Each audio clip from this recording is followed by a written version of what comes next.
लिखा है वो किताबों में मिलूंगा मैं, किए माँ से है जो मैंने कि वादू में मिलूंगा मैं आने वाला कल हूँ वो मुझे क्यों मारेगा, कि उसका वहम होगा कि वो ऐसे हाथ मारेगा।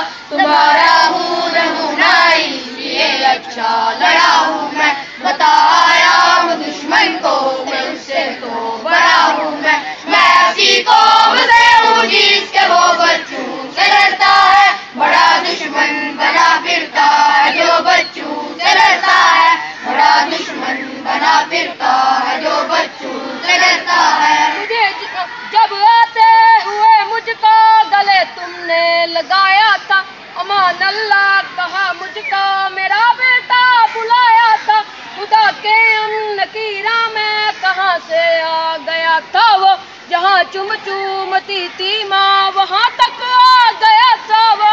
मैं ऐसी कौम से हूँ जिसके वो बच्चों से लड़ता है, बड़ा दुश्मन बना फिरता है जो बच्चों से लड़ता है, बड़ा दुश्मन बना फिरता है जो बच्चों से लड़ता है। मुझे जाना पड़ा है पर मेरा भाई पढ़ेगा, मैं जितना ना पढ़ा हूँ पर मेरा भाई पढ़ेगा। अभी बाबा भी बाकी है, कहाँ तक जा सकोगे तुम, अभी वादा रहा तुमसे यहाँ ना सकोगे तुम। ऐसी कौम से हूँ